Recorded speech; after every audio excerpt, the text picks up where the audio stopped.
Well, look, I cannot think of a parliamentary term in which a political party in New Zealand has lost a higher proportion of its MPs to misfortune, political misfortune, or been as involved in controversy as the Green Party in this last term of Parliament. It seems you turn around, they've lost another one, and someone else has come up from the ranks or comes out of the magazine to be a Green MP. It is very hard to keep up. Yet they still poll around the same support as New Zealand First and the ACT Party, with almost no policies and without saying anything that makes any rational sense.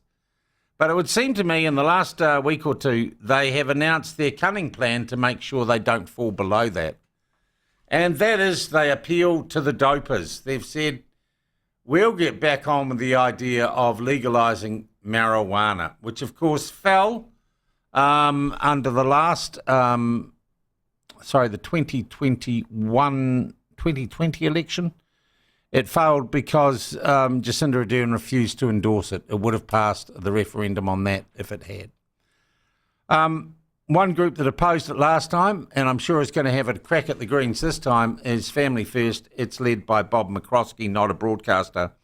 Bob joins us by a not broadcast video link now. How are you, Bob? Yeah, morning, Sean. Good to be with you. Hey, so what do you know of how the Greens intend to resurrect the legalised marijuana debate? Well, it's interesting that you say that you think it was just because Jacinda Ardern wouldn't say that she was voting for legalisation of the referendum. Oh, well, I think it would have got through if she had thrown her weight behind it.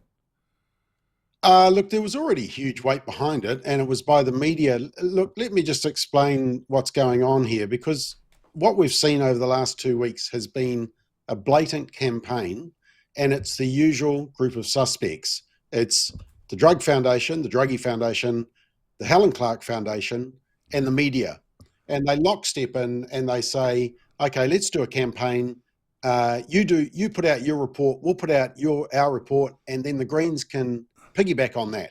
And just to prove that, 2 weeks ago, Druggy Foundation put out a report saying they want to decriminalise all drugs. Yeah. But when you actually ask them about decriminalise and legalise, they're muddying the waters. It's really both. Yeah. A week later, Helen Clark Foundation comes out with her report. Now, in both those cases, the media rush off, report it. Well, they get told in advance. The favoured reporters get told, but the Helen Clark Foundation will not speak to me and never has, and won't speak to the platform. It's quite remarkable. No, but here's the interesting thing, Sean, and it's credit. This is why people who are watching now, the platform, need to understand that the platform is giving a voice to voices that the legacy media just will not. It's the viewpoint that you won't get.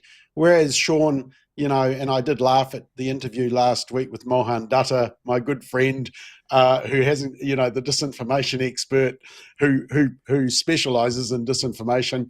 But, you know, he was saying that it's only one-sided. No, it's not. Actually, the platform is asking both sides of the debate to come on and to talk about it.